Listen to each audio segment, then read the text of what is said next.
I want to begin by acknowledging that I am in Mi'kma'ki, the ancestral and unceded territory of the Mi'kmaq. Their inherent rights to this land were recognized in the peace and friendship treaties which the Mi'kmaq, Wolastoqiyik, and Passamaquoddy people signed with the British Crown from 1725 to 1779. This series of treaties did not surrender Indigenous land, resources, or sovereignty to the British Empire, but instead established rules for an ongoing relationship between multiple nations.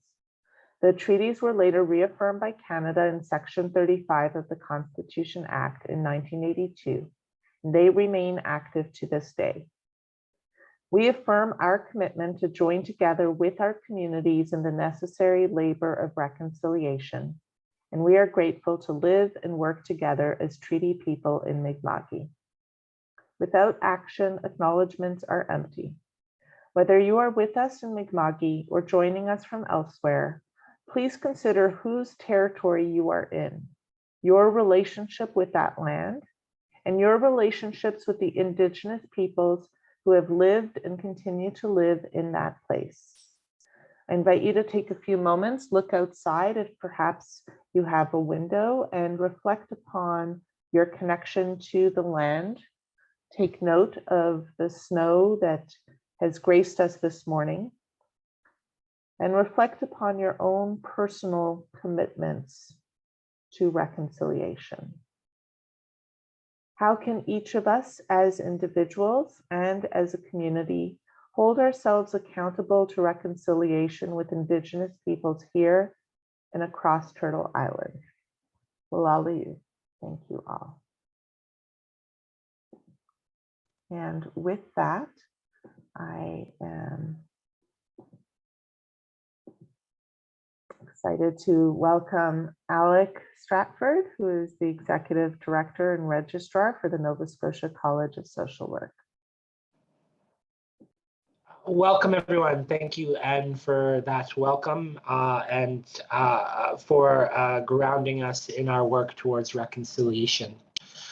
I'm delighted to have this event come together during Social Work Month, during this month of March, as well as I think it's well situated as we enter the reopening of the ledge next week, and as we see a lot of global uncertainty that is impacting, of course, us here locally, but of course internationally, as we continue to see war and imperialism and colonialism as commonplace in much of our world. And I think that that is why today is so fitting, because we as social workers and our allies have continued to see a world that is much more just, that is much more fair, that is much more equitable. And one of our intents and one of the goals for today is to help ground us in the process of how we achieve that vision. How do we get there?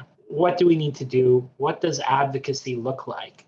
Today, you'll hear from quite a few speakers on how they've embraced some of the core principles that are needed to create a more fair and just society, and the ways that they've advocated and brought this vision to life. I'm delighted to be here with the Nova Scotia College of Social Workers. We have two real primary mandates that are essential and call on us to advocate. The first is we have the mandate to serve and protect the public interest, making sure that, again, social workers have the tools that they need to reach the values and the standards of our profession, but also making sure that they work in the conditions and are able to provide the services that have a real impact on people's lives. And so we also have the crucial mandate to advocate for the development and enhancement and promotion of policies to improve social conditions and promote social justice, which is why the social policy framework has been central to our work in our advocacy efforts and how we engage and communicate with decision makers, with community, and with government partners. We're also happy to bring this event with you today with our core partners and really, really great friends at the Canadian Centre for Policy Alternatives, which is a registered charity I'm sure we'll see a link to donate there before the end of the day, because the Canadian Center for Policy Alternatives does some incredible work. Publishes progressive and economic social policy research, again, to make sure that the specific interests of Nova Scotians are brought to the forefront. The center acts as an alternative source of policy positions for media, the general public, and for governments. Again, much of the discourse you hear today about a living wage, about child and family poverty, is because of the work of Christine and the Canadian Centre for Policy Alternatives to push forward that clear narrative that, yes, we can do better, and in fact, we can afford it. And so without, again, that core work, that core commentary, we would not be hearing the conversation today as we are around the difference between a minimum wage and a living wage, the substantial impact of having 27,000 kids in Nova Scotia living in poverty, and how that strains our systems. So we're delighted to be here today with CCPA, and of course with SENgage and our beloved Senator Wanda Thomas Bernard, who will be moderating us and holding us accountable to our time today. I'm very delighted, and I'll be speaking a little bit later, but I'm really delighted to introduce to everyone Dr. Tammy Finley, who's the core author of the Social Policy Framework and a research associate with the Canadian Centre for Policy Alternatives. Tammy is an associate professor and chair in the Department of Political and Canadian Studies at Mount St. Vincent University. Her research focuses on feminist, intersectional, and public policy, social policy, childcare policy, women's representation, and democratic governments. She is the author of A Democratic Administration, Gender, Governance, and Democracy in Ontario, and co-author of Women, Politics, and Public Policy, the Political Struggles of Canadian Women. She's also, as I mentioned, a research associate and a board member on the Canadian Research Institute for the Advancement of Women. I'm delighted to have Tammy introduce the Social Policy Framework and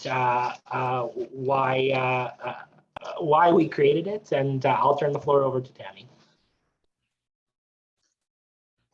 Okay, thank you, Alec, and hello, everyone. I've been asked to talk about the intersectional and evidence-based lens that sort of is the foundation of the social policy framework. And so I'm going to do that in the 2 minutes that I was asked to try to accomplish that. And so here I go. I'm going to talk a bit about intersectionality and why that lens, and then I'll say a few things about evidence-based policymaking. So in the framework, we define intersectionality as considering the many circumstances that combine with discriminatory social practices to produce and sustain inequality and exclusion, and how systems of discrimination, such as colonialism and globalization, can impact the combination of a person's social or economic status, race, class, gender, sexuality, ability, geographic location, citizenship and nationalities, and/or refugee and immigrant status. So why apply this intersectional lens? Well, I think the basic answer is that we need to ensure that social policy works for everyone. We know that's not been the case in the past, and the intersectional lens is our primary tool for ensuring that it does in the future. An intersectional lens does several things. It accounts for the multiple ways that power and privilege are unevenly shared. It captures the interaction and interconnection between social locations, policies, and institutions. And it offers a path toward systemic change, which is really the ultimate goal of the social policy framework. In addition to that, why an evidence-based lens? Well, again, the kind of basic response is that government decisions that are influenced by research and data are simply more likely to solve problems effectively. And it's based on the premise that we should learn from best practices. It is important to stress that evidence can take different forms. It can be qualitative, it can be quantitative, it can be community-based or experiential. And policy should be informed by diverse kinds of knowledge and evidence. Evidence-based policy is informed by values, and evidence requires political action for it to make a difference, which is why I love the idea of this advocacy day. Indeed, the Canadian Centre for Policy Alternatives operates on the basis that research can be mobilized to support policies that advance economic, social, and environmental justice. And so it is practicing evidence-based policy making every day. So thank you, everyone, and I look forward to hearing the discussion.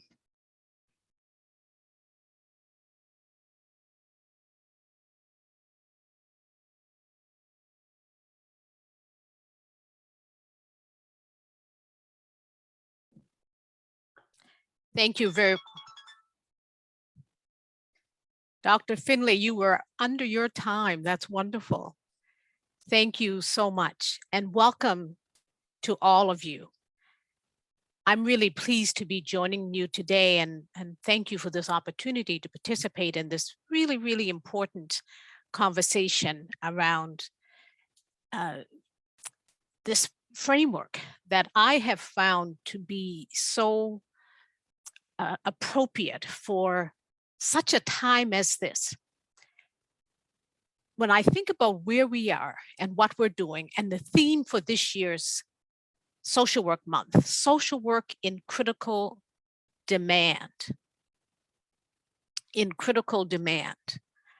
Yesterday at our event that we held between the Senate and CASW, one of the panelists said, and I quote, "I cannot imagine a society without social workers." And this framework, creating the future we all deserve, a social policy framework for Nova Scotia, really lays out so well what we need to do to get to the place that Dr. Finlay was talking about. The place where social policy is indeed working for everyone. The place where indeed we have a path to the systemic change that we desire. The place of where diverse knowledge building is seen as credible, evidence-based work, and a place where political action is where we are working together to lead that change. I want to share very briefly with you how I've been using this framework in my work since I was introduced to it by the Nova Scotia College of Social Workers a couple of years ago now, and it's wonderful to see what we're doing with it at this point. So looking at these 10 guiding principles, the first one is interconnectedness. People, issues, and policies are interrelated and intersecting, and we're needing to address all of those issues. In the Senate, one of the things that I try to do, for example, is I try to bring an anti-Black racism lens into all of the work that we're doing across topics, across the different aspects of our work that we're engaging in. The second point, decolonization, departing from those paternalistic ways of governing, ways of knowing, and ways of doing. One of the ways that I engage in that work is through the African Canadian Senate group that I'm a part of with other senators of African descent. And we try to bring that collective effort to address issues of racism in policy development as it's happening. And we work very closely with Indigenous senators as well. I have 2 copies of this little book, the calls to action by the Truth and Reconciliation Commission. And I keep this on my desk at all times. It serves as a quick reference. I received this from the Mi'kmaq Friendship Center and so grateful to have it. I actually have 2 copies. I have one by my bed as well. Sometimes at night when you can't sleep, it's a good little tool to have, to be reminded of the work that we need to do to decolonize, even decolonizing our minds. 3 is social inclusion, addressing those barriers. And one of the things that I've been advocating for is to ensure that we have first voices as witnesses in our work. The 4th, universality, the issue around accessibility, and more people will talk about these as we go through our program today, but that notion of a guaranteed and livable basic income, and Alec referenced that earlier. The 5th is climate justice, developing climate policy and social policy that prioritizes marginalized communities. And as we're doing this work, one of the things that we're looking at in government and on Parliament Hill is looking at environmental racism and how that must be a part of climate justice as we're doing that work. Number 6, decent work and well-being. Policies must address paid and also unpaid caregiving. And we know, of course, that this is very gendered work, and that was made very, very clear to us through COVID. One of the things that I try to do in the Senate is to ensure that we're applying a gender and intersectional lens to all of that work, to all of the work. And as we're trying to build back better, our policies must bring that intersectional lens to policy development. 7, public services, moving away from private and family responsibility to public responsibility. One of the examples there that I would give is some work being done to develop a national autism strategy. Number 8, fiscal fairness. And with fiscal fairness, talking about equitable tax measures and really shifting the way we view poverty. Shared governance. How do we work together to share governance? That's number 9. And number 10 is democratization. How do we get that wide representation in governance of all people? One of the things that's currently happening in the Senate chamber is Senator McFedrin's bill to lower the voting age to 16. How do we bring younger people into our spaces so that they have a say in social policy? So as I reflect on these, I think transformation. As I reflect on these 10 principles, and as we hear from each of these speakers today, I want you to be thinking about your place in the development of social policy. I want you to be thinking about your place in transforming the way that we develop policy. I want you to be thinking about your own work, your own reflections around this, your vision. When you look at this policy framework, there's my timer. I shared with the panelists that I would also be cutting myself off in mid-sentence, and so there we are. I'm going to move on now. That's the time that I have. And for each of the panelists today, we will have this timer. So it's now my privilege to introduce our first 2 speakers to speak on the first principle, interconnectedness. And these are recorded presentations. So I'm going to ask Anne if she would just go forward and share those presentations with us, and I'll introduce them after their presentations. Thank you, Anne. The first important dynamic to understand homelessness is that rather than just seeing COVID as a disaster, homelessness itself is a disaster, and it's been a disaster for a huge amount of time. It's a disaster that's systemic in our province of Nova Scotia, rooted in legacies of racism, marginalization, discrimination, colonialism. And homelessness exists in our province.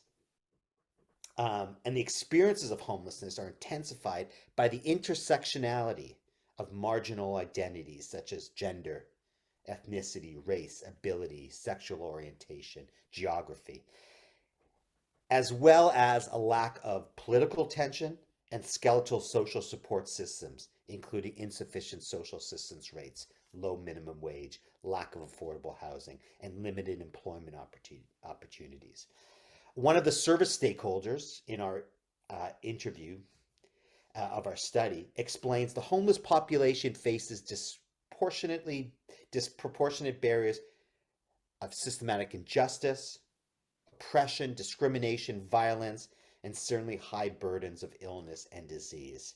Homelessness is a complex system. It's a complex systemic dynamic. So that really is the crux of this discussion here. When we talk about intersectionality, and this was coined by a law professor in the 80s, Kimberly Crenshaw, who, by the way, has actually a lovely podcast called Intersectionality Matters, which is lovely. It's been going on for years. But she notes here the interconnected nature of social categorizations, such as race, class, gender, and regarded as creating overlapping and interdependent systems of disadvantage discrimination. So it takes into account people's overlapping identities and experiences in order to understand the complexities of prejudices that they face. And homelessness is a perfect example of those dynamics of interlocking systems of racialized, classed, ability, and gender dynamics that shape their day in, day out survival. Intersectional theory asserts that people are often disadvantaged by multiple sources of oppression. And they recognize that identity markers do not exist independent of each other. And I think that's why we speak so much in our profession around interconnectedness. Each informs the other, and we can't be seeing these as kind of siloed dynamics. In my area around homelessness, it's, I think, a deep disservice to understand this population as a homogenous entity, right? We need to understand the diversity within this population and see this population through this lens of a diversity of different markers that help us understand how they become targets of victimization, how they can be deeply exploited, ignored, attacked, criticized, criminalized, misunderstood. We need to delve into the nuances and complexities that an intersectional lens offers us. And as we know, homeless populations have a disproportionate number of very marginal and marginalized sectors of our population.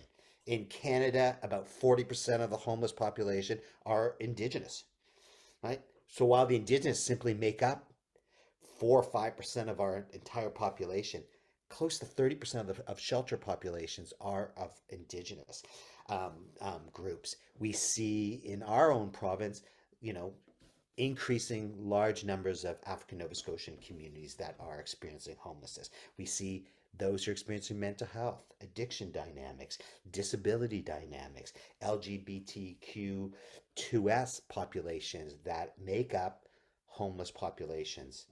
We need then to really, really explore why that is happening and also have a deeper sense of how that shapes day in and day out experiences of a particular population. If we're going to talk about improving social well-being, we then need to understand that there's a lot of interlocking systems at play that tend to be understood in siloed environments. And we need to, if we're going to look at housing, homelessness, we need to see the interconnectedness of those dynamics. An excellent report that came out a few months ago, Housing for All, from the Canadian Centre of Policy Alternatives, speaks right off the bat, first paragraph, understanding housing. You need to understand the policies across healthcare, across welfare, across child and elder care, transportation, education, immigration, criminal justice as major markers of systems that are at play here. If a lot of my research has noted how poverty, low pay, low welfare assistance rates are all major causes of homelessness. So lastly, I was kind of reflecting on this dynamic in my own kind of work over the years. And my area has been around homeless young people, kind of entering experiences of homelessness and exiting. And right now I'm kind of, really focusing on kind of different mechanisms of housing supports that maintain a stability and healthiness for populations.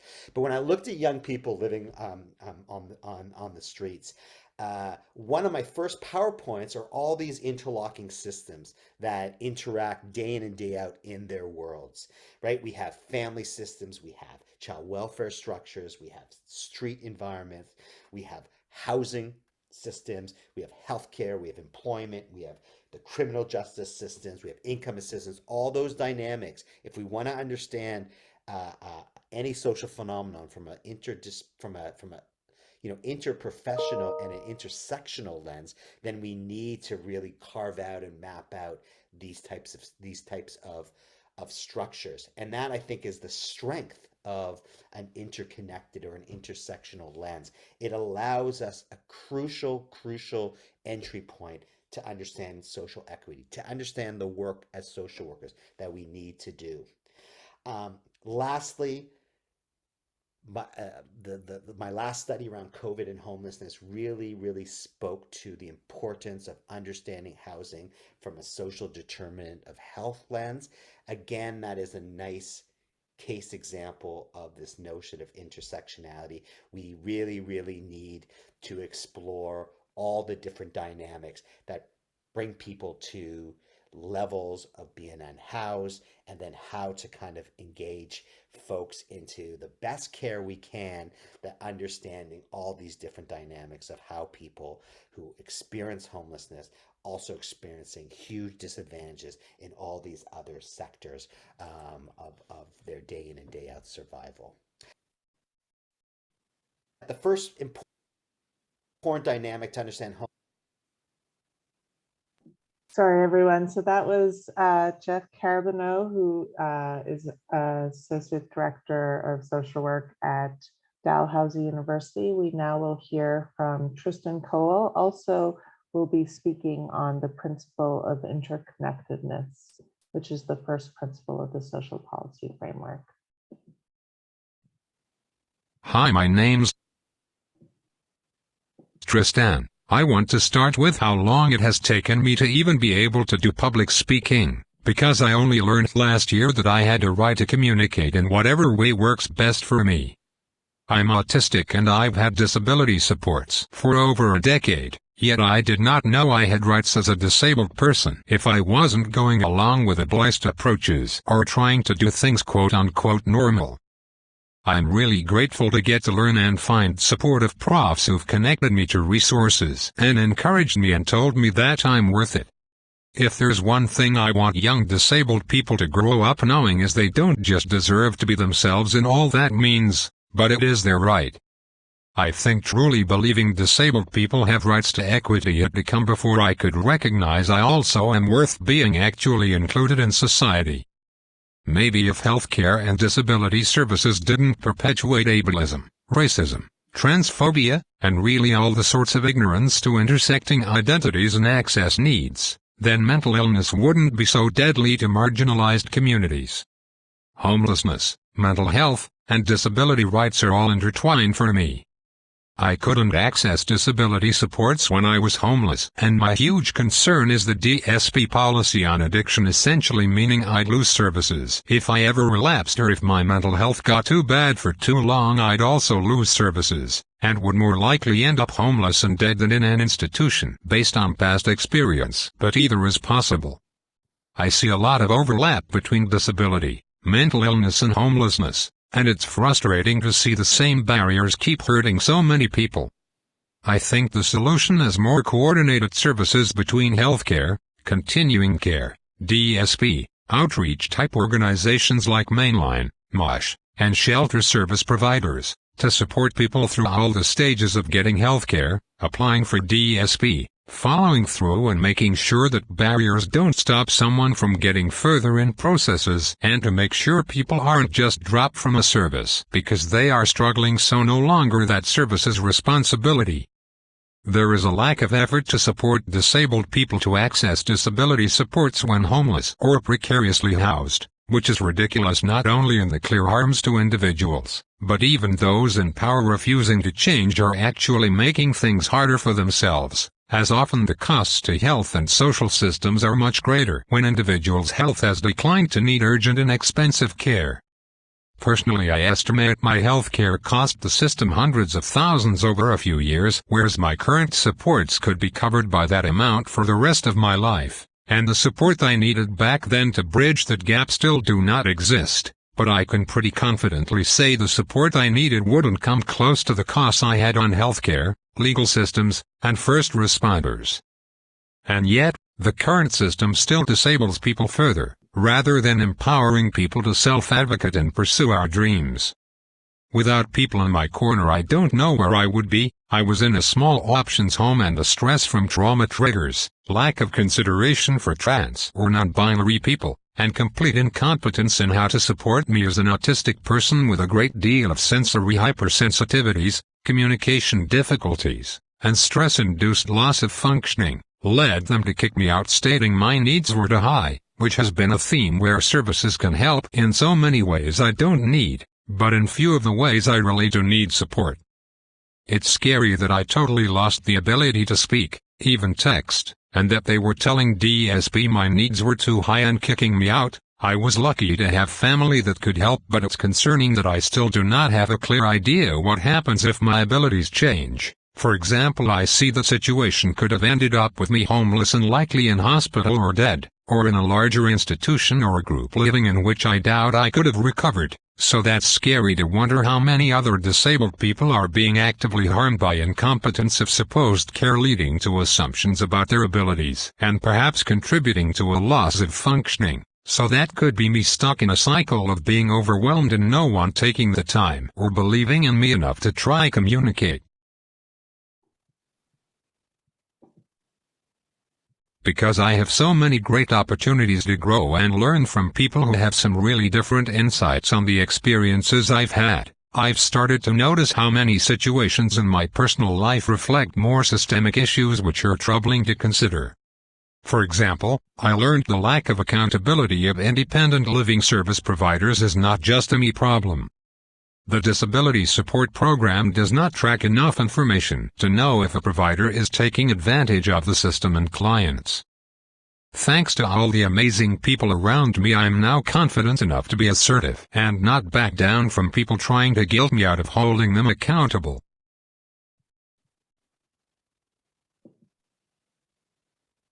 The quote-unquote choice between varying levels of restriction on my life and not having a life is not a choice. It is the foundation for mechanisms by which people and systems can control me. It doesn't always work, like when I believe the harms to disabled people outweigh the risk of burning the bridges needed to build change. Returning to my example, when the lack of services, the devaluation, and disregard for my safety and survival have risen above the benefits of support, then external forces have lost their leverage. As is the case now, I believe I have enough support to get through the risks. My immediate survival is more stable, and I can take meaningful risks to ensure people whose survival is on the line are seen.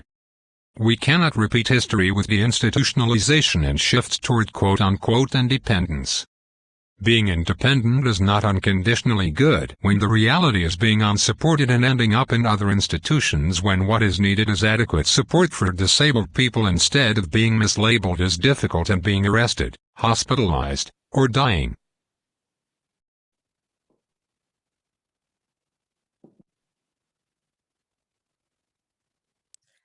Well, we have had a really clear set of messages about the need to bring an intersectional lens to this work, and also how interconnected these issues truly are. So thank you to Dr. Carabino and thank you to Tristan. Tristan, you have clearly, through your own story, highlighted the theory that Dr. Craboneau was talking about. Now we'll go on to the second principle, which is decolonization. I'm inviting Jacqueline Paul and Philippa Pictou to speak on this principle. And Jacqueline, I think we're starting with you. You'll have 7 minutes, and then Philippa Pictou will have 7 minutes. Thank you. Thank you very much. I am very honored to be here today and speak about decolonization. I'm going to start off with a definition of courage. And courage is defined as the quality of mind or spirit that enables a person to face difficulty without fear. So I've been asked to come here today and speak about why a legally recognized Mi'kmaq child welfare law is important. And it's important for so many reasons. One, because we've all seen firsthand the mistakes that can be made at the expense of marginalized people. Two, the residential school system, which operated for over 150 years in this country, has had lasting impacts on the well-being of our communities, especially parents. We are still watching the horrors of residential schools unfold with the discovery of our children in mass graves. Children that were stolen from their parents and killed by people who were supposed to protect them. Third, we have the Indian day school systems and the 60 scoop, and they have all negatively impacted our families. And we are going to see the effects of these institutions and systems of oppression for a very long time. Fourth, the existing child welfare system continues to harm Indigenous children. More than half of children in care are Indigenous, while making up only 4% of the national population. The current child welfare system is culturally insensitive and often conflicts with Mi'kmaq ways of knowing and being. We have tried the colonial ways for decades, and now it is time to decolonize our approach as we look at policies and procedures. Mi'kmaq are in the best position to create a system that supports Mi'kmaq families and protects Mi'kmaq children. That is why the Assembly of Nova Scotia Mi'kmaq Chiefs have given my team the direction to take on this important task to create a Mi'kmaq child welfare law. We are now headed down a path of self-governance, and self-governance is important because it allows us to take control of matters that impact us and which we rightfully should have control of. Things that impact our families and that impact our most vulnerable population, our children. Self-governance also gives us back our voice. Decolonizing policies and spaces is something we can do alongside our allies. There are so many people that can inform this kind of work, but decolonizing the mind is where the real work is. Decolonizing the mind is more about than just providing culturally safe spaces or integrating teachings into policies. It's about changing the way we think about major social and economic challenges. There is a myth that decolonization belongs to Indigenous people, when in fact, decolonization belongs to us all. To me, decolonization means having a respectful relationship between two nations. The trust between nations has been broken for over a century, and it's going to take courage to believe in one another. We can't continue to have relationships of imbalance because we already know where that'll lead us. So I ask that you have the courage to challenge systems, to challenge your colleagues, and to challenge yourself, and be courageous as you move forward in this world, seeking to decolonize your mind. Walaliwan. Thank you, Jacqueline. I guess I'm also really pleased to have been asked to come and talk about decolonization. And Jacqueline and I work quite closely together in the child welfare work as we are building a decolonized health system as well. So I guess building on what Jacqueline said, I believe we must all challenge and dismantle the power systems that continue to oppress Indigenous peoples.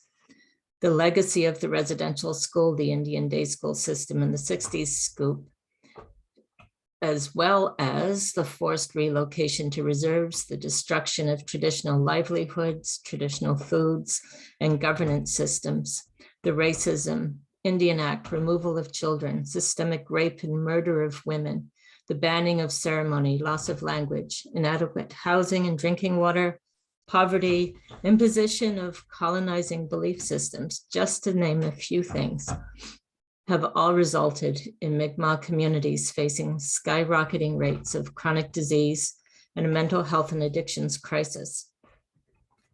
We've got lots of statistics that we've been able to gather around this. We know that in comparison to non-Indigenous Nova Scotians, Mi'kmaq experience higher prevalence of mental illness and twice the rate of suicide as other Nova Scotians. And we've got lots and lots of data, which I can go on. But what I want to also stress is that in spite of all of those challenges, Mi'kmaq communities have a very strong foundation of strength and resilience that we can build on to make things better and to build healthy communities. Mi'kmaq people also face racism and jurisdictional issues when trying to access the current health system. So beginning in 2012, health directors decided to build a new health system for the Mi'kmaq in Nova Scotia, one based on self-determination that incorporates Mi'kmaq cultures, values, and teachings, and takes back and devolves the power, money, control, and authority from the federal government to the Mi'kmaq communities. And as a result, we've developed Dajigamuk, which means to be healthy. Dajigamuk is our new Nova Scotia Health and Wellness Authority, and we're officially on a path to health transformation. We've successfully entered into a process to transfer federal health programs, and we're building a new relationship with the provincial health system to address barriers and jurisdictional issues and to ensure that all provincial health services are culturally safe, trauma-informed, and accessible. In fact, you may have heard the announcement yesterday that the province has given us $2 million to develop a mental health and addiction strategy and develop new Mi'kmaq models of care. And we're super excited about, about doing that work with and including everybody in designing how that should proceed. So this process of decolonizing the health system cannot be done alone. It is nation to nation work. We're all treaty people, and we all need to be responsible for making room for Indigenous voices and knowledge systems. Everyone must learn to recognize the colonizing structures, challenge them, and make room for a better system where Indigenous people are equally at all the tables. Anyway, I guess we thought we had 3.5 minutes each. We were surprised to find we had 7 minutes. So I don't know if you want to say anything more, Jacqueline. We've been working at trying to keep within our 3.5 minutes. Well, look, you were both awesome. You were both awesome, and you reminded us of the significance of decolonization. It's not just about decolonizing individuals. Mm-hmm. It's really about also decolonizing these systems. Yeah. And these are the very systems that our previous speakers were talking about. So that intersectional approach that takes a lot of courage to step outside current colonial systems, decolonizing our minds, working together. So thank you both very much. Thank you. Thanks. Next, we are going to hear a pre-recorded message from Faye Johnston on the third principle, which is social inclusion. My name is Faye Johnstone. I use she and they pronouns, and I'm the Executive Director of Wisdom to Action. Wisdom to Action is a 2S LGBTQ owned and operated social enterprise and consulting firm with a long history and indeed roots in Nova Scotia.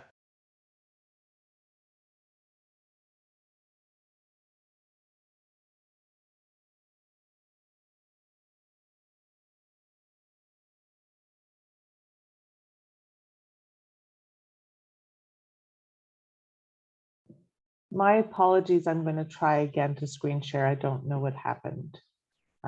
It's worth hearing again.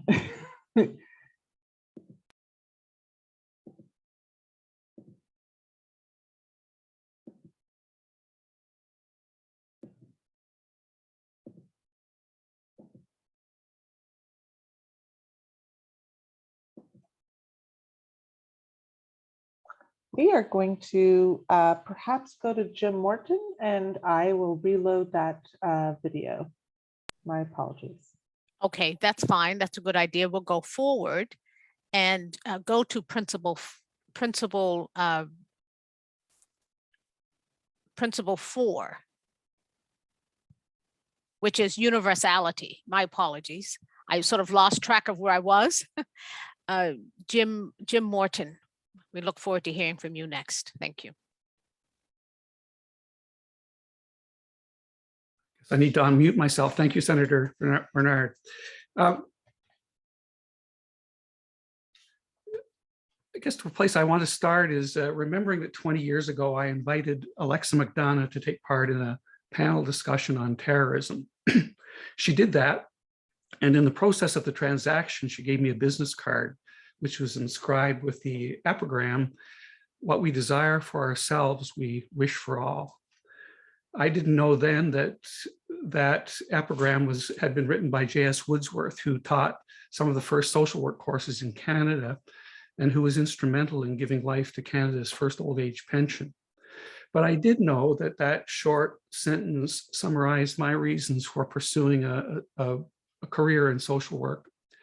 And it is a succinct value statement about why universality is critical to effective social policy. Universal programs are accessible to everyone in a defined group. For example, all the citizens of Canada might be a group, regardless of income.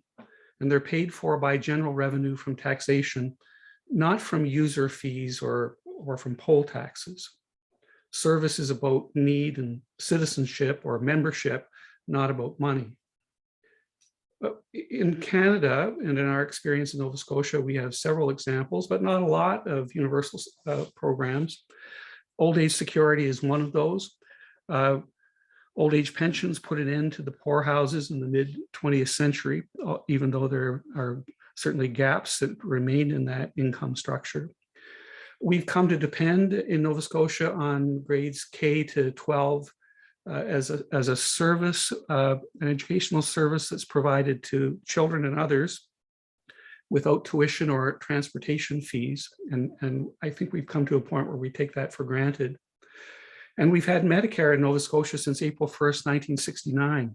I turned 18 during that year, and so I've never been responsible for a medical bill. And that's certainly not something that I was either part of my grandparents or my parents' experience. So those are some of the benefits of universal programs, that lack of bills, but there are others. They certainly work to remove stigma for users who feel shame, for example, when they see an old age security deposit in their bank account. And they're widely endorsed by the populations they support, which means that they are quite effective in avoiding vulnerability to government cuts. And universal programs offer cost and administrative efficiencies. But universality also raises criticisms. One of those is that programming will be inflexible. I think something that ignores the fact that services, however they're delivered and however they're paid for, can be tailored to the unique and transitory needs of individuals and communities. It's also been said that we can't afford universal programs. And one of the first questions that's always asked around universality is, how will we pay for it? But you know, there are lots of arguments for that. And one of the ones that's strong for me is that it ignores J.L. Ilsley's, who was our finance minister during World War II in Canada. His demonstration and the demonstration of his team on how to use government to achieve astounding results while avoiding inflation and crippling debt. So we know that things like this can be done, and they can be done in a very big way. And Nobel Prize winner Elinor Ostrom has given us principles for managing freeloaders, those people who might forget that with all benefits comes responsibility. So we know there are ways to manage even troublesome people. In Canada, we're proud of our universal programs, but huge gaps remain. We can get dental care if we can pay for it, whether that's through our workplace premiums or in some other way, but we have to pay for it. Mental health services, which surprises a lot of people, have never been part of Medicare, never part of the universal program.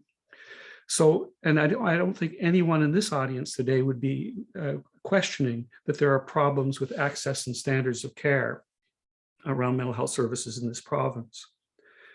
We can get access to drug or pharmaceutical coverage if we can pay for it. And as has been said a couple of times already this afternoon, we have growing inequality and poverty in our country, which still await a guaranteed livable income. We've made very, very little progress on that. And in fact, I would say the gaps in our capacity to provide universal type programs to citizens in Canada has led the Canadian Association of Social Workers to argue for a new Social Care Act to help us achieve these and other pressing needs. So we've learned that universal programs work, that they matter to us as citizens, and we know that there is much more for us to do. That epigram on Alexa McDonough's card suggests a foundation for that work. Remember what it read was, what we desire for ourselves, we wish for all. J.S. Wordsworth nested those words in a longer message, a grace to be used at meals with his family. It goes like this: we are thankful for these and all the good things of life. We recognize that they are part of our common heritage, and they come to us through the efforts of our brothers and sisters the world over. What we desire for ourselves, we wish for all. To this end, may we take our share of the world's work and the world's struggles. Wordsworth's words recognize, I think, that what we've been saying a lot during COVID, certainly Dr. Strang has, we're in this together. Well, I think that's a truism.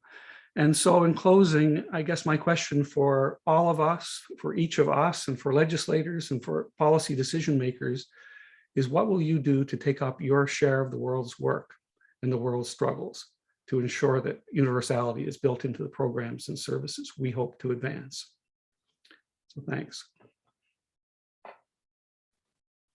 Thank you so much, Jim, and thank you for that reminder of the many, many contributions of Alexa McDonough to this work, and the notion of universality and our place in helping to move that along.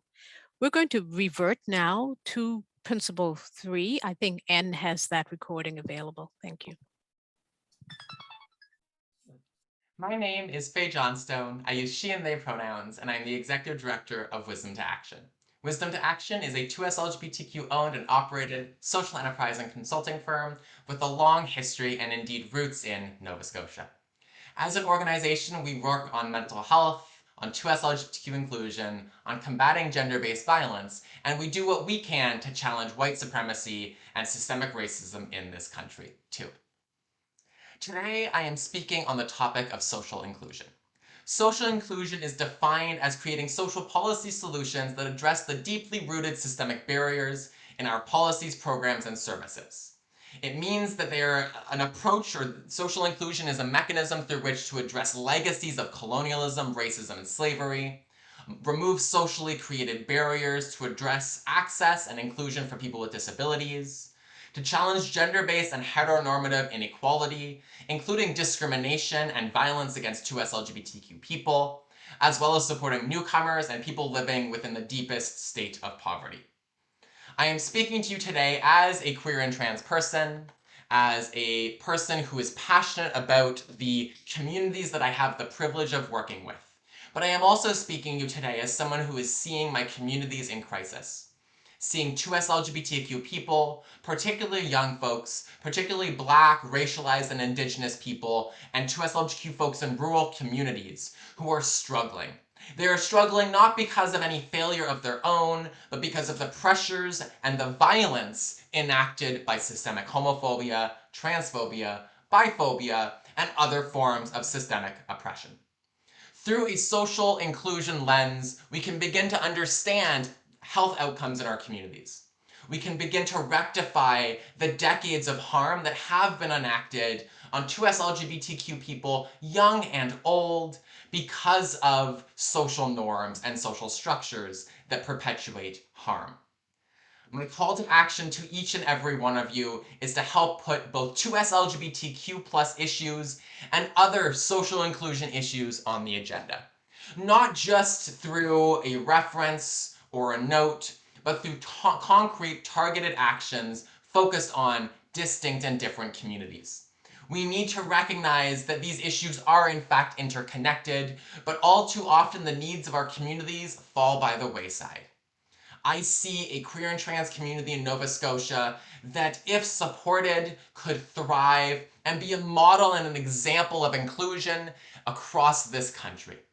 But we need to begin with a deep commitment to social inclusion. And so my question to you is, if social inclusion is something we recognize as important because of the violence still alive and well in our communities, what will you do to ensure that it is included in policy and strategy? Not just in the small ways, but in the biggest ways too. Thank you so much for your time. And I'm so grateful that you were able to recover that video, and what a powerful call to action for us to be thinking about asking ourselves, what will we do to ensure social inclusion? So thank you for that, and thank you to Faye Johnstone. Next, we're going to move on to the next principle, which is Principle 5, Climate Justice, and we will hear from Professor Gail Bakey. Welcome. Thank you, Senator Bernard. As we know, climate change is a reality globally and locally. We are now more vulnerable than ever to our changing water, ice, and landscapes, whether these changes are gradual or the result of extreme events. At risk is the quality of our water, our food supply, be it domesticated or wild, and ultimately our health, including our safety. Environmental impacts are not our only concern, as humans exist in an interconnected relationship with the environment. When the environment is negatively impacted, we suffer economically, socially, physically, and mentally. Furthermore, we must recognize and respond to the reality that subpopulations, such as the Mi'kmaq, African Nova Scotians, rural Nova Scotians, children, people with disabilities, are more likely to disproportionately be burdened with the negative effects of climate change. We also are more likely to be the host of climate refugees. Locally, climate change threatens our water and food security. Access to the land and water may be prohibited, thereby negatively affecting physical, emotional, and relational well-being. Small communities may not have the economic capital or social infrastructure to address the fallout caused by climate change events. Even as we transition to a green economy, we must remember that there are still impacts and implications for vulnerable groups and communities. We must be ever mindful of the risk of environmental racism and ensure that both the impacts of environmental change and our responses don't unwittingly negatively burden racialized communities. All members of our society should benefit from training and job opportunities in the green sector. We must recognize that many roles and responsibilities, such as the caregiving roles primarily carried out by women, are indeed green jobs. Communities are not without agency. We must respect the knowledge and efforts of Nova Scotians like Mi'kmaq and rural persons who are already protecting and adapting to environmental change realities. We must also be mindful that natural resource development ultimately has implications for the human to environment interconnection, including the role that natural resource development plays in climate change. In conclusion, policymakers should ensure that those affected most by climate change have voice and provide leadership in the development of climate change policy.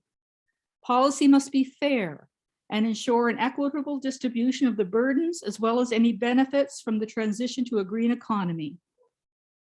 Policy, as well as impact assessments and agreements, must account for and ensure that subgroups within the population are fairly treated in natural resource development initiatives, and that every effort is made to mitigate any environmental, physical, mental, and social harms.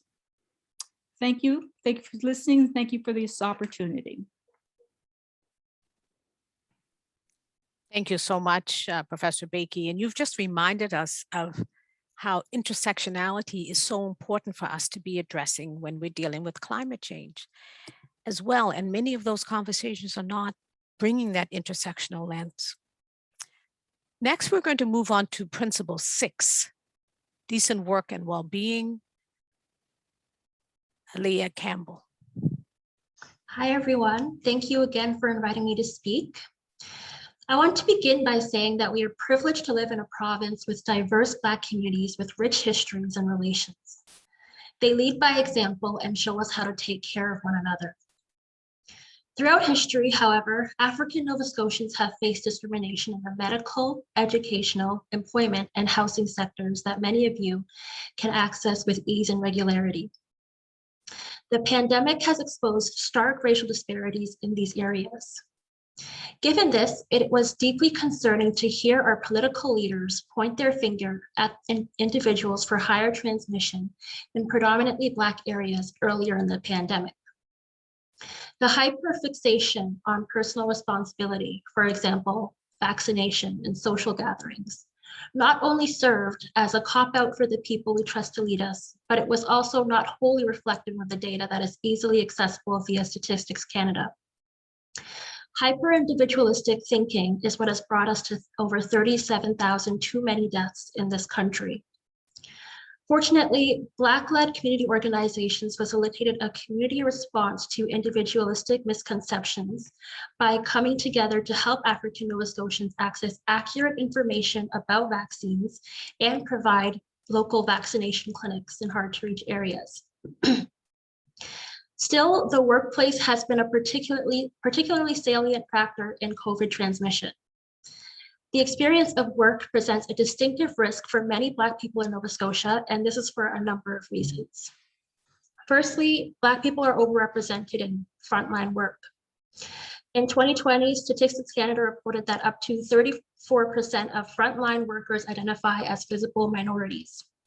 In addition, immigrants are disproportionately represented in jobs with greater exposure to COVID-19. Secondly, Black people are overrepresented in precarious work, and especially the gig economy. And this is problematic for a number of reasons. The nature of this work requires high interaction with the public and colleagues. It also requires frequent or persistent use of small or poorly ventilated or busy spaces. And at the same time, this work leaves workers with the inability to fully shift to the work from home model, limited to no paid sick leave and other health promoting benefits, and little to no power over workplace safety measures during the pandemic. In other words, African Nova Scotians face high exposure to COVID through the workplace, and yet they're simultaneously disempowered to protect themselves, their colleagues, and the public from COVID. Lastly, there is a significant racial wage gap. According to a report from the Canadian Centre for Policy Alternatives, Black women earned an average income of $31,000, and Black men earned an average income of $37,000 in 2015. To put this into perspective, Black women earned 83 cents for every dollar that white women earned that same year, whereas Black men earned 66 cents for every dollar that white men earned. While the wage gap remains largely unchanged and the precarious economy continues to erode labor protections, childcare costs for Nova Scotian workers remains unaffordable. A 2021 report from the Canadian Centre for Policy Alternatives found that families in the Halifax area pay an average of $853 to $957 per month in childcare costs. In essence, local childcare costs amount to nearly 1/3 of the income of the average Black person's income in Nova Scotia. The government of Nova Scotia has the power to address some of these problems. One, they could legislate at least 10 paid sick days for Nova Scotian workers so that all of us can safely work and serve each other. Secondly, the government can promote capacity building by funding community organizations like the Association of Black Social Workers to provide vaccine clinics in rural communities where residents cannot easily access clinics in neighboring areas. Thirdly, investing in childcare would be a huge help. Quebec's highly efficient and equitable childcare system costs families approximately $179 per month compared to Nova Scotia's $853 per month. These recommendations stand to support our essential workers who rely on childcare, promote healthy and prosperous families, and protect all Nova Scotians from preventable COVID-19 deaths. Thank you. Thank you, Alia. Thank you for that reminder of, again, the racial disparities that we're seeing in workplaces and working conditions, and this whole notion of decent work and well-being. Next, we're going to go to Principle 7, which is public provision, and we're going to hear from Nikki Jameson. Thank you. Thank you for that. And thank you to all the speakers before and after me. It's a privilege to be here alongside you folks on such a critical topic with such critical timing. So as we're seeing, the intersections between these topics are evident. So while I'm going to do my best to keep it to public provision, it's important to emphasize that these topics do not operate in silos. When you look at a very basic definition of public versus private goods or services, you'll find that public references things that we generally consider to benefit society as a whole, and private generally suggests acts or services that we view as individual responsibility. At least for the most part, that's what they want us to believe. Our definition of what we ought to be considered a public service is highly political, ideological, and as many of us know, often excludes critical services that require equity considerations, accountability, and shared responsibility not often found in the private realm. As we know and has been mentioned, the timing of this conversation is critical as we begin thinking about and implementing policies and recovery initiatives moving forward towards these new normals. And now is the time to radically rethink ownership and profit on a fundamental level as we approach issues like the housing crisis, like the way we're valuing care work at all stages of life, public transportation, and how we're providing access to power, Wi-Fi, and other necessary infrastructure, just to name a few. The way that we view public provision and shared responsibility has the ability to have a profound impact on either lessening or exacerbating future inequality. And we do have the ability, the research, and the conditions to ensure that we are moving in the right direction. In our current market-based structure, the quality of our health is highly determined by our ability to afford and access services. This is not a system that works for people, and it's certainly not a system that builds resilient, healthy, and quality life experiences in our communities. If we want to build policy that works for everyone, we need to ensure that it does just that and works for everyone. And the way to do that is to ensure that it's provided to communities in equitable ways based on their needs, that it is high quality, and that it is accountable to the community in democratic and transparent ways. We know from research that with public provision, we can move towards quality, equity, and accountability in this way. The quality of our services vary depending on who's providing them, and that inconsistency should not be determined by affordability or by profit margins. To build inclusive and sustainable systems, we need meaningful attention, investment, and action from government. We also know that reliance on the private sector moves us away from equity. It not only exacerbates disparities with who has access or not based on affordability and responsiveness to community need, but it also contributes to shaping narratives around who deserves and is worthy of access to begin with. Access is immediately limited by those who do not have access to purchasing power in a market-based system. This is not equitable to individuals, it's not equitable to our communities, and it's not good for the economy. So also with public provision comes public accountability. Decisions that drive public spending are publicly accountable and require transparency and collaboration to be responsive to the public need, not to profit margins and not to access to patchwork funding and grants. Further to these considerations, research has consistently shown positive correlations between public spending and rising GDPs and the health of societies generally. We know that healthy, resilient, socially and politically engaged societies are critically important to building sustainable communities that meet quality of life indicators. Speaking of, in research done on the quality of life in Nova Scotia by Engage Nova Scotia, we learned that about half of Nova Scotians, 48%, feel that programs and services by governments have not made much of a difference in their lives. Half. This is something we should be paying attention to. This is a massive portion of the population that does not feel like public services are meeting their needs. In that same data set, we also learned that 1 in 5 Nova Scotians could not pay their bills on time. Another 1 in 5 Nova Scotians reported eating less food at times. Over a quarter said they didn't have enough money to buy the things they needed.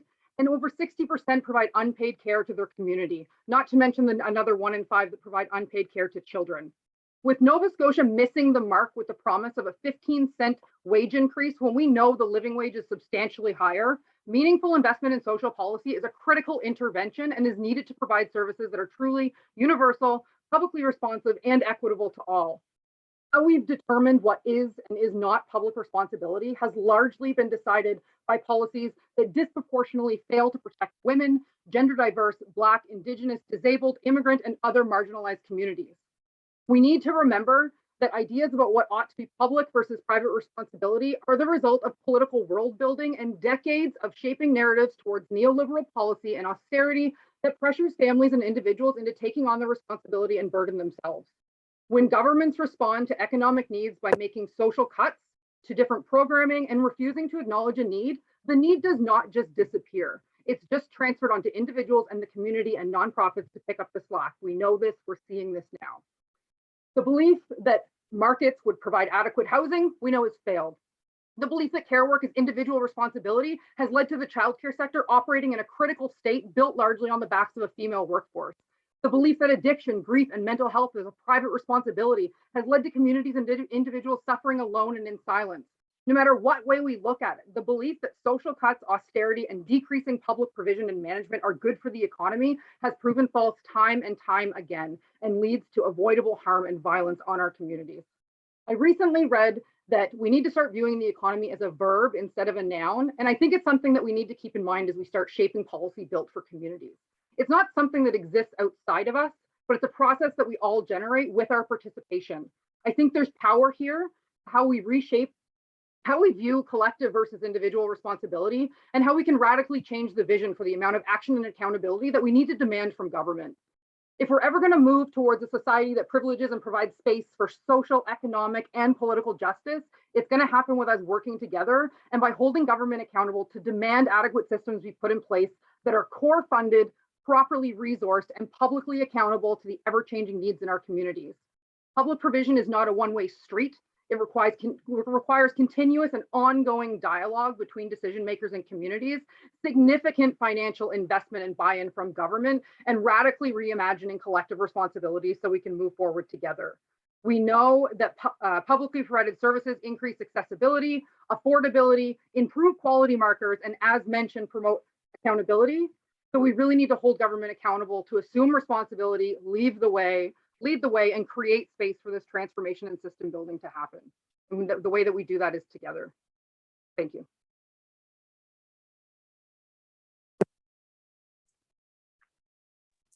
Thank you so much, Nikki, for that reminder of accountability, equity, and true transformation is going to come from community building with government around policy development and public provision of these essential services. Next, we're going to move to Principle 8, which is Fiscal Fairness. And I noticed in the chat, N has just reminded you that there will be an opportunity for discussion, a Q&A. We're near the end now of the 10 principles. We're on Principle 8. And then there'll be opportunity for some Q&A from the audience. So Principle 8 is Fiscal Fairness, and we're going to hear from Christine Saunier. Thank you, Christine. Thank you so much, Senator Bernard and all the organizers. This is a fantastic afternoon. It is budget time in our country. Some provinces have tabled theirs already. The Nova Scotia budget should be tabled soon, and the federal one soon after. When we look at a budget, we should ask and understand who benefits, who pays the costs. This is not, however, how governments usually present their budgets, hence our work at CCPA. In many ways, the budget, I would argue, is the government's most important policy document. It is the one that tells us what their real priorities are, the priorities that are funded to realize their goals. A government's priorities are underlined in a budget, not just by how much it chooses to spend and on what, but how little it chooses to spend somewhere else. That is, we have, for example, calculated that poverty costs Nova Scotia $2 billion a year, and yet government continues to underfund income supports for those living in poverty and is complicit in getting people caught in the cycle. Government's priorities are also reflected in where the revenue comes from that it is spending, with the underlying question of tax fairness being this: whether everyone contributes according to their ability to pay, whether they contribute their fair share. When it comes to taxes, we know that when we consider all sources of income and wealth, that's inheritances, investment, employer-provided benefits, and capital gains, and all taxes, income, consumption, property tax, corporate tax, Canada's tax system has become less fair than it was in 1990. Less fair meaning upper income earners are not paying their fair share in taxes compared to lowest income earners based on ability to pay. In fact, by share of income, the top pays about the same as the bottom. How fair is that? The erosion of tax fairness has allowed income and wealth inequality to grow, which is unhealthy for us all, for us as a society. Tax cuts were the major factor behind the erosion of Canada's tax fairness. Not only do these tax cuts exacerbate income and wealth inequality, they also exacerbate gender inequality and likely race inequality and other inequalities. If only we had more data to show the full impact, but I'll give you a couple of examples. 70% of RRSP deductions go to men. Only 8 of 45 tax expenditures benefit women more than men, and those tend to be ones that amount to not so much in terms of deductions. So the child care expense deduction, the student loan interest credit as 2. This also underlines why we should be applying that intersectional lens to the budget. Taxing and spending decisions have a differential impact because of societal differences.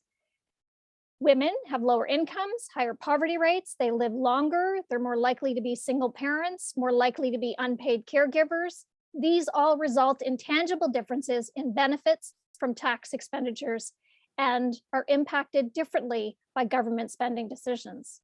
What I want to underline is that these cuts, these loopholes, these represent foregone revenue. That is funding that could otherwise be used to invest in public services.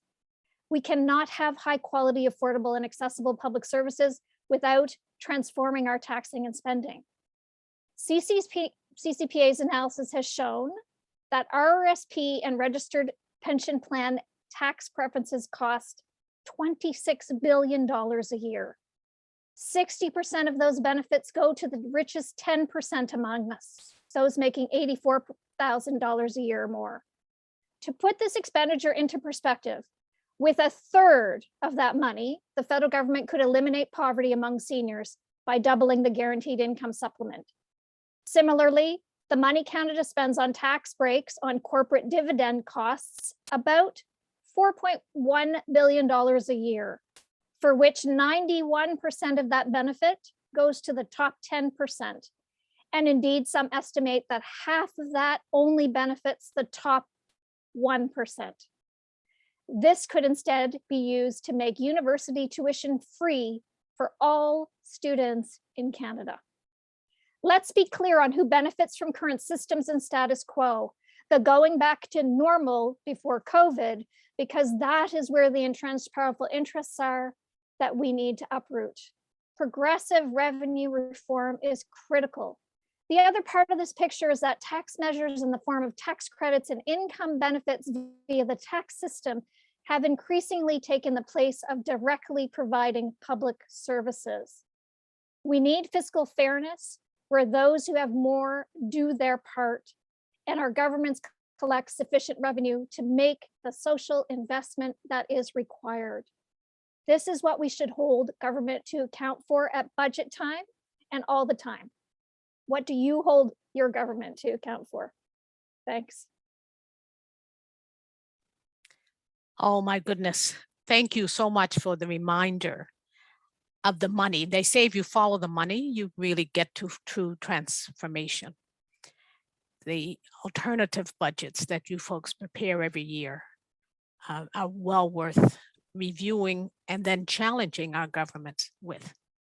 So thank you, Christine. Next, we're going to Principle 9, Shared Governance, and we are going to hear from Dr. Judy McDonald, my former boss. Well, Senator, you were my former boss before that. Great to see you and great to see folks. Just to start, going back to basic social policy, how did responsibilities get divided up? And, in a real quick snapshot, we're looking at the Constitution of 1867. And, basically sections 91 saw the federal government taking responsibility for taxation, laws related to peace, order, and good government, commerce and trade, banking and defense, as well as responsibilities under the First Nations, Inuit, and other folks that were under the responsibility of the Indian Act. In Section 92, it was provincial responsibilities were outlined, including local works, property, civil rights, administration of justice, hospitals, healthcare, municipal affairs, and provincial taxations. And then Section 93 identified provincial responsibilities for education. So in 1867, the areas that were of significance to the country really were not related to health, and anything has showed us in the last 2 years with COVID, how that has become such a central, critical point of needing federal influence and cooperation between provincial, municipal, federal governments. All we have to do is look across our country and see how every province has gone at addressing issues around COVID very differently, including restrictions and when those get released or no longer, when we declare that we no longer have COVID. And then, federal government has ventured into areas of social policy. One example, of course, is unemployment insurance. And then there's been some concurrent powers recognized in some programming like old age pensions or cost sharing ventures in relation to medical insurance. And in times of emergency, the federal government has very much stepped into social policy. And again, I take us back to COVID and programs like the Canada Lockdown Benefit and programs that they provided to help small businesses during the COVID pandemic, I guess. And then, but what I want to really talk about, because this is my area of scholarship and passion and interest, is how is disability policy fit? How does it fit under shared governance? And what are some of the real struggles and tensions in relation to disability policy under that? And when we look at, I recently wrote a chapter on disability policy, and I literally called it Disability Policy, a Tangled Web of Complexity, because that in essence is really, it's difficult to navigate. It's difficult to know where you can tap into, what you can tap into, what you have to prove in order to get access to services. And just to give a bit of an example is Canada Revenue Agency through taxation, which is one of the processes that federal government can have an influence on social policy, has a Canada Disability Savings Act that consists of a registered disability savings plan, a Canada Disability Savings Grant, and a Canada Disability Savings Bond. And here comes some major inequities that show up, and we've talked about this in other presenters. But to be able to access the Canada Disability Savings Plan, you have to be approved and receive approval for the disability tax credit. If you do not, and that is based heavily on proving disability that is sustained over a long time. It does nothing to recognize disability that is often fluid and flexible, that people with disabilities often have times when they are doing really well, and then they have times when they really struggle. And, you know, coming out of biomedical model for understanding disability leaves out and creates huge gaps for a number of people. But even under the RDSP, the federal government will match up to $3,500 per year to a maximum lifetime of $70,000 contribution. But you have to have the money to put into that RDSP. They do have, however, another option, which is the bond. And the bond will the government, if you don't have the money to contribute, it will put in $1,000 a year for a maximum of $20,000 over a lifetime. So again, if you've got the resources and the money, you can have savings to help, you know, yourself with a disability or family member with a disability up to $70,000. But if you are low income or even mid-income, that is the maximum that you're allowed to carry is $20,000. The other areas that you know, show more universal access for people with disability to programs is through the Canada Health Act and the fact that we have universal access to Medicare. And that means that people with disabilities are not mean tested in order to receive medical services. It also means that they don't have to pay hefty insurance premiums for health insurance, which probably a lot would be denied. The Canada Pension Plan disability is another area which shows a great deal of strife and not being able to access. Many people that apply for the Canada Pension Plan, and this you have to be contributing all your life to the pension plan, often get denied. Up to 85% of people at first go get denied access to CPP or disability.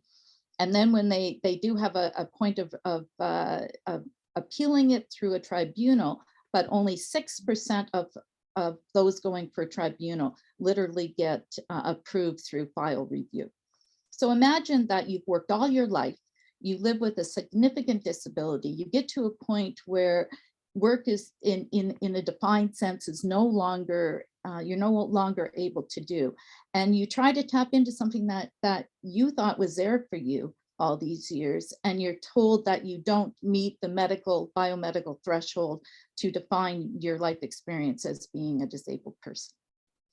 So if we are going to really get at disability policy, we need at an equitable lens disability policy, we need to be able to work together at all levels, and first voice experience need to be tapped into in a very fundamental and coordinated way.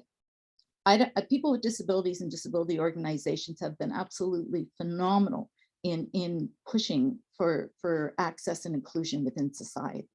They wouldn't be in the Canadian Charter of Rights and Freedoms if they hadn't lobbied on Parliament Hill and camped out demanding that disability discrimination had to be one of the clauses.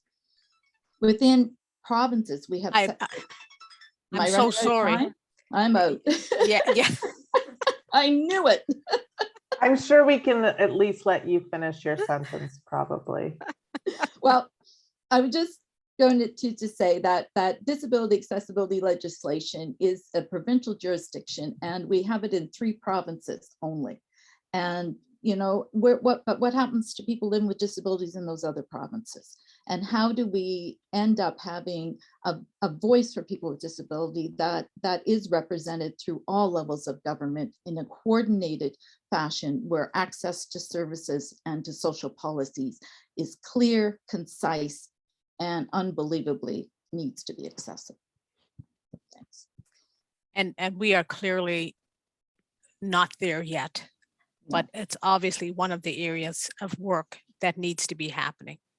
So thank you for using that example of disability to talk about some of the challenges with the shared governance models that we have inherited. Thank you. Our last panelist is actually Alex Strafford, who's going to speak to the 10th principle, which is democratization. Thank you. Thank you, Senator, and to all the speakers. Again, I echo what a powerful afternoon in terms of grounding what this looks like.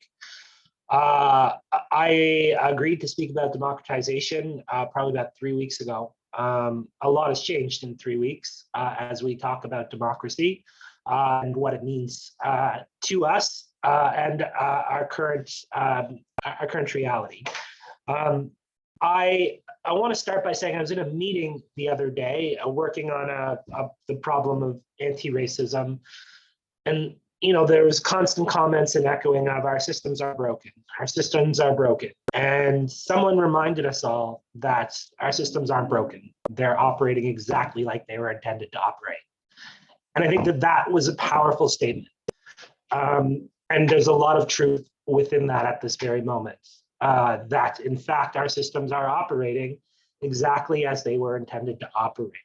What we've heard about today, again, is the fundamental flaws and the harm that neoliberalism combined with capitalism have created in our society. We've continued to see governments mark their success on the ever-growing expansion of the economy, which is a marker that benefits very few. As we witness, again, growing imperialism in the world, we see again democracy being very fragile, but we've also started to normalize the word and the concept of oligarchs in our society, particularly in context of the Russian aggression against the Ukraine. But as we start to look at our systems in North America, particularly in Canada, the United States, we start to recognize that oligarchs are not just a Russian phenomenon. There are very few people in our society that have a tremendous amount of power. And that is what this comes back to, is power. We have consistently created policy that has entrenched power into the hands of a few. And decisions that are being made to benefit those few people. What this has come with, of course, is rising inequality and a continued class divide between the rich and the poor, which has allowed the voices of the oppressed, particularly those of our racialized communities, to go unnoticed, eroded trust, increased anxiety, which impacts us all. We've seen entrenched patriarchy, which is, again, falsely pitted rational thought against emotional thought and devalues the work of professional care, which is predominantly done by women. It strikes me, as I'm sure it strikes all of you, that before we entered the pandemic, some of the highest earning professions were bankers and lawyers. What also is striking is that throughout the pandemic, I don't think bankers or lawyers played a role at all. What people looked to and what people valued was that professional care that was required to get us through such a tumultuous time. Those frontline workers providing, again, that care, but also those essential services. Coupled with that is we've seen and again, it was well articulated here today, the struggle that many of those essential workers go through, because essentially needs are not being met. Food insecurity, housing insecurity, childcare needs, all of that has been gone to the wayside based on a narrative that we live in a society that has a scarce amount of resources, and only a few amount of resources can be applied to solve problems, which again, Christine just outlined for us as a false narrative. There's an abundance of resources that can be redeployed, that can serve the broader public interest in a much more effective way. There is no doubt that our democracy is struggling. We've witnessed the rising influence of corporations and business in politics. When policy is developed around fishing, one of the first people the governments go to would be John Risley, who is one of our billionaires in Nova Scotia, not to the frontline fishers who are out there harvesting our natural resources. What we've seen again, and I think Nikki articulated this point about trust in government for benefit of public services, is that citizens are increasingly disillusioned with their governments. This has led again to demonstrations like we saw in Ottawa with the trucker convoy. That real divide because people don't see that our systems are working. And as I said, they are working exactly as they were intended to. And that's why democratization becomes so crucial and important to where we need to go and where we need to move. Now, I've been talking globally and talking nationally, but in Nova Scotia as well, we've continued to see an erosion in policies that continue to come in place that remove democratic oversight, involvement, and community and citizen engagement in the systems that are at play. For instance, the Children and Family Services Act, the act that governs child welfare in our province, in 2017 went through what most legal experts would call draconian revisions, which again took away oversight, democratic powers that were traditionally there and put them in the hands of a few people. Predominantly one minister, and without, again, without the input of vulnerable children, of families, of the folks who serve them, that system has continued to be eroded and harmed and harming people. From an advocacy point of view, from a democratization point of view, one of the areas that the college has been pushing to help, again, establish greater democratization in our society, in Nova Scotia in particular, is the establishment of a child youth advocate office. Again, the way to fundamentally raise the voices of vulnerable children and youth and put them directly into the political discourse and the public discourse on the programs and policies that impact them. Child youth advocate offices across the country, across the globe, in fact, have been able to use individual, systemic, and policy advocacy to raise that political discourse, to engage in democratic process, and to build systems that fundamentally change how these services are delivered. Again, we continue to, the road to democratization is enhancing democratic process ourselves. What that means is that when we advocate, when we are looking to create change, we need to be mobilizing, connecting, such as we are today, recognizing that we are all in this together and that we can affect this change. We do, in fact, have the power to do so. So when we advocate, making sure that, again, we are building narratives and messages that connect, that draw folks in, that mobilize that voice towards the people who can make those decisions, and holding folks accountable. That's what democratization to me comes down to. Again, I know there's been many powerful quotes that have been shared tonight. One of the ones that always strikes me as being important to the work that we are doing and the work that we want to see is one of Jack Layton's famous lines, which is, "Do not let them tell you that it cannot be done," because it can, and today we've demonstrated that. I'm going to leave it at that, and I look forward to much more discussion. Thank you so much, Alec. And that ends the 10 principles of your framework. And it's been fabulous to hear from all of the speakers today. I'm going to hand it over to N now, who will field questions from those who are attending. Thank you, N. Thank you. So we did have several questions. Some came to me privately, some were in the chat. I think that the first one that Dominic raised really touches upon the goal of Advocacy Day more broadly, certainly this morning as well, which is specifically about how can we build accountability and collaboration and communication with our government leaders. And when consultations happen, how can we ensure that the community is really involved? So Dominic's question says it would be good to have transparency as to who and what interests are actually consulted by government. Some finance ministers like to go on tour to ask the people what they want, but how would ordinary people get to have efficient and effective input into the conversation on how to manage economy, community, and all of that? What formal and informal institutions do this? And this also speaks to some of what Judy was sharing as well about how can we ensure first voice speakers are integrated into policy development. So which of our speakers would like to respond first to that? Just unmute and I will spotlight you for everyone. Don't see anyone eagerly unmuting. These are complicated issues, but the real issue is how So it looks like the senator is jumping in. God bless her. I want to jump in just to very quickly talk about a strategy that we're using in the Senate. And that strategy is to push for first voice representation on studies of legislation. Every bill that comes forward typically goes to a committee for study.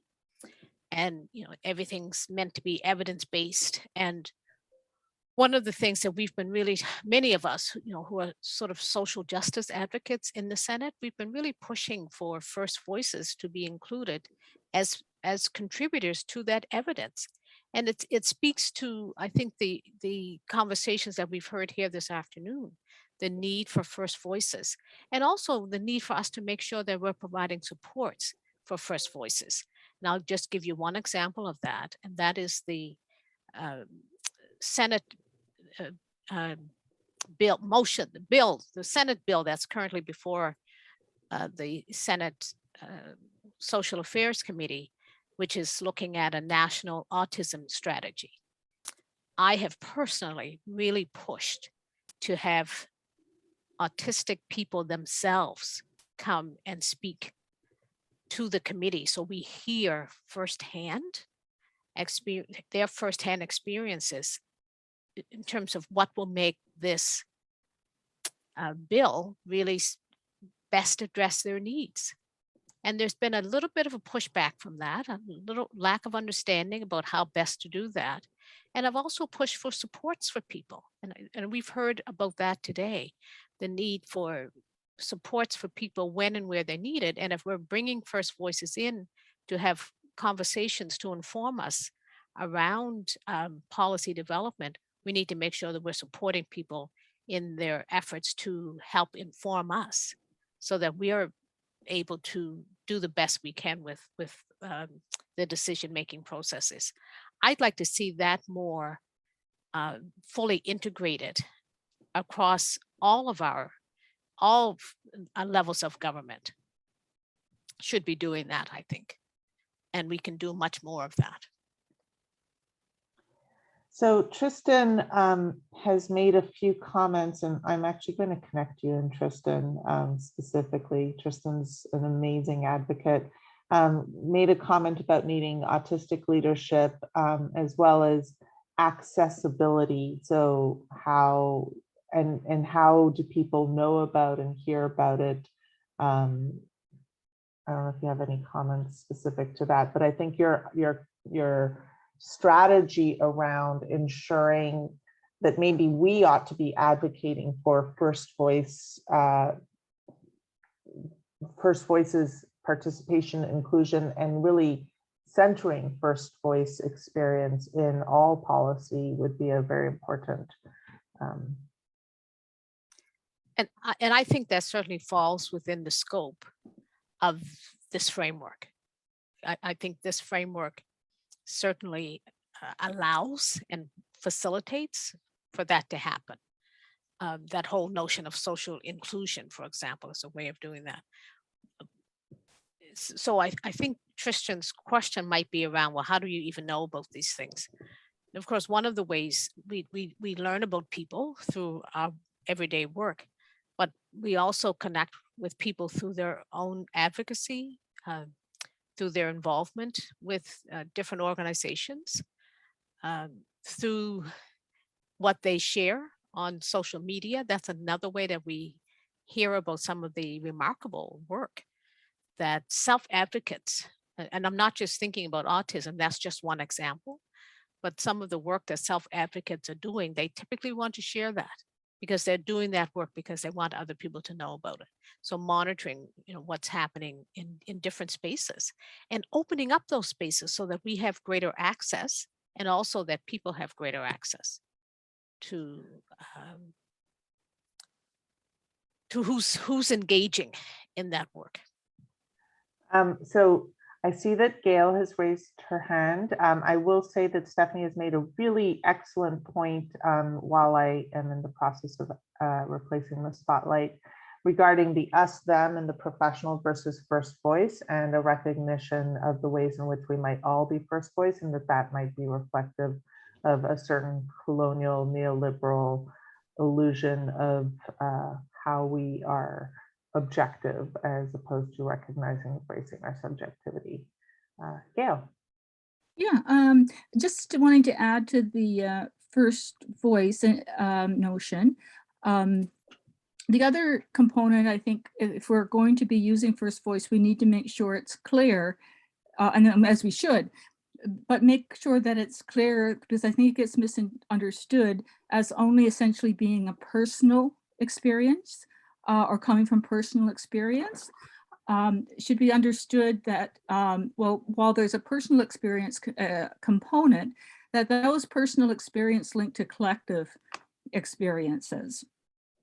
And there's a broader knowledge than just an individual subjective experience. As well, there's also the notion of a need to connect to cultural knowledge and experience. And that sometimes comes through with connecting to knowledge holders of other cultural contexts. So consultation needs to go beyond just, for lack of a better word, mainstream cultural knowers to other cultural knowers as well. Thank you so much. I see that Judy has also raised her hand. Well, just adding actually on to the comments already being made, you know, the involvement of first voice. I like you know, Gail's comment about how you know, that the organizational component, right? And again, I refer back to disability and how progressive many disability organizations have been in challenging. I mean, just our recent disability coalition challenging the Supreme Court appeal of our province against the belief that disability discrimination is systemic discrimination in this province. And the other point I want to make is that if we're going to, involving first voice is not just about doing the surveys or holding the focus groups. It's about involving lived experience and people with self-knowledge at every stage of government policy interaction and development. So it's having people with disabilities, again, I'll go back to that, but having people with disabilities involved in policy at the federal level, at the provincial level, in communities, bringing in community organizations to have a role and voice around those needs. So it's multiple layered in my opinion, and it has to be in a very meaningful, not just in, okay, I check off that box, I've sent out a survey, or I've, held a focus group around people's experience. One of the things, just very quickly, we've done at DAL around the Provincial Accessibility Act is we're coming up with our own institutional plan about how do we make DAL as a university accessible. And part of that process, in some ways, I mean, we developed we're the only university in Canada that has a disability staff and faculty caucus. And that caucus has been consulting, and the Accessibility Advisory Committee has been consulting with the caucus, so that there has been a true integration of what does this look like from your own lived experience too. So creating those structures is critically important as well.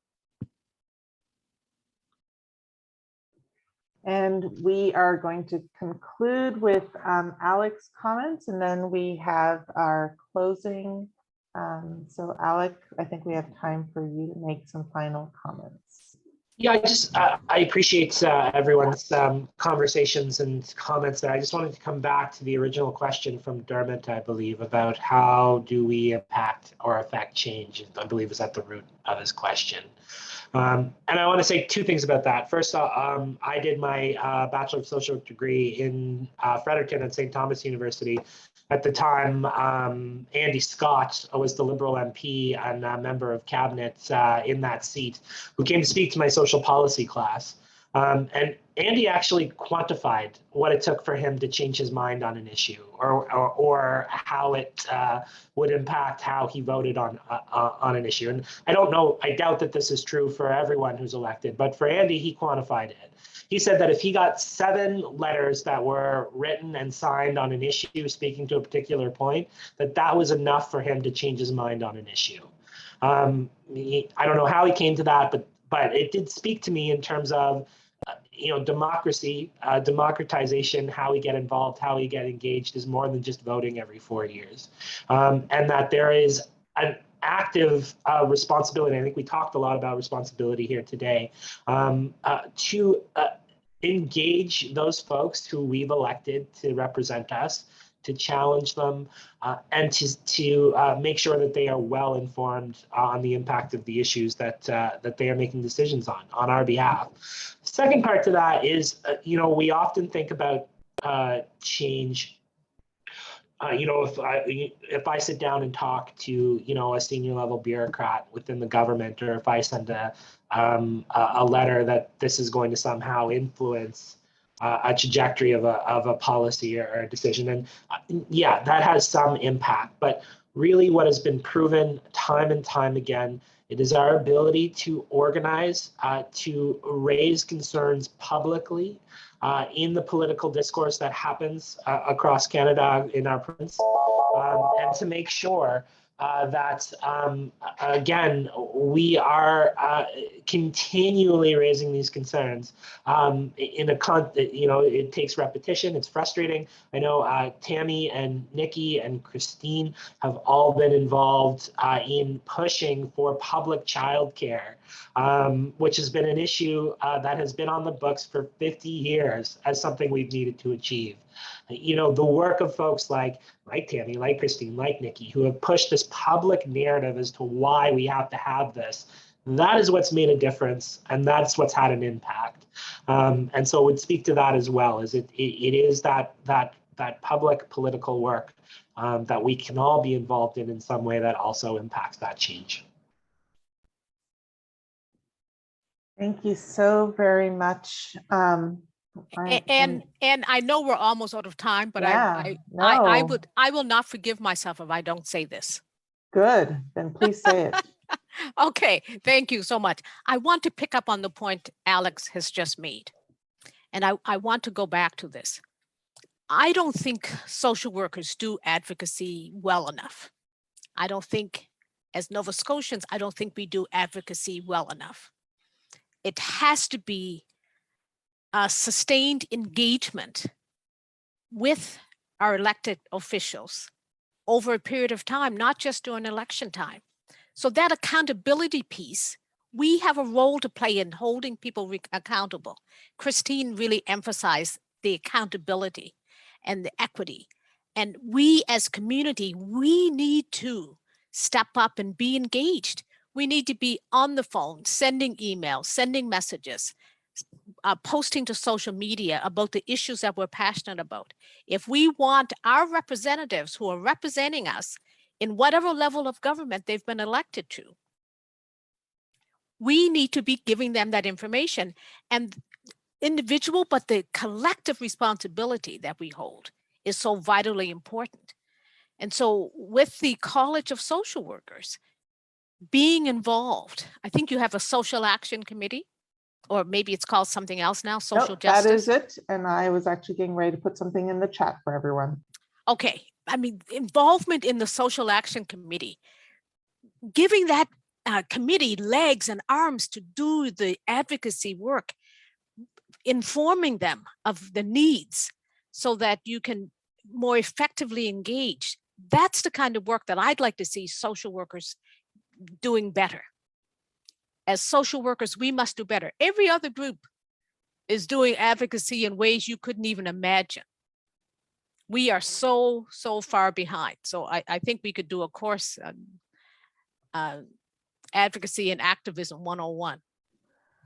We will be doing a course. Thank you so much, Senator, for volunteering to teach that. You can rest assured that I will be following up with you on that. And I hope that people will also join us on March 30th, because we are having a lunch and learn, which will also conclude Social Work Month, but it's really about learning how to get more involved, learning from the Senator, from Lexa McDonough and others, how to become advocates for the solutions that we yearn for. With that, I am going to now invite our elder, Ella Paul. We are so grateful to her for being here and helping us begin this conversation. It's a much larger conversation that we need to continue having, especially how do we keep government leaders accountable. So I will stop talking now. Thank you for inviting me again. I'm busy running around. My grandson just left for Ontario on the train, so I had to get him to the train, make sure he had food and all that stuff. But thank you for inviting me. And again, I find with the talks that I did here are very encouraging, that people are looking at making change for the better good of the grassroots, the people that need it. And I'm going to help you with closing this today with a prayer for continued strength for the work that you do, continued strength to continue to put the people first, and the persistence in trying to get government to hear what's important. And grandfathers, I pray that you walk with everyone today, that you give them health, happiness, and long life, and that you guide their actions through their hearts. Nogama. Thank you. Nogama, thank you. With that, please, if you are willing to stay just 5 seconds more, what we're going to do is we're going to ask you to turn on your cameras, and we are going to take a little screenshot of everyone. Actually, it is Marissa Robichaud from the who is from the Senate and who helped organize this through SENgage for us. And she is going to take a screenshot because we want our government leaders to know that we believe that the community needs to be included in government decisions, and that policy needs to be grounded in the principles that we have outlined today. So Marissa, I'm going to let you screenshot. Thank you so much. I'm going to count to 3 and take a picture. So 1, 2, 3. Thank you so much. Do you want any others? Because I don't know how many people you can get on your screen. If you're up to 50, we've got 86 people in attendance. I probably have 15 people. It's just the people that were on the first slide. So go to the next slide, and everyone, if you can take off your camera and smile. I said she could do it while we were pondering the deep thoughts and barriers to policy, but apparently that does not make for a that is not conducive to a positive picture. It's an action shot, but it looks very depressed for some of us. So we want to also convey hope. With that, thank you all so much. Senator, our beloved Senator, model for advocacy for us all. Thank you to all of our speakers. Thank you for everyone in attendance. Please, if you don't like us already on Facebook, please do. It's a way to stay in touch. We do a lot of advocacy out in the community. We also would love to partner with your respective communities. I, in particular, would like to partner with your respective communities on education and awareness, as well as other community efforts. This is just the first of many more community events that will hopefully help raise awareness to these important issues and the intersectionality that is at its core. With abundant gratitude to each and every one of you. Thank you.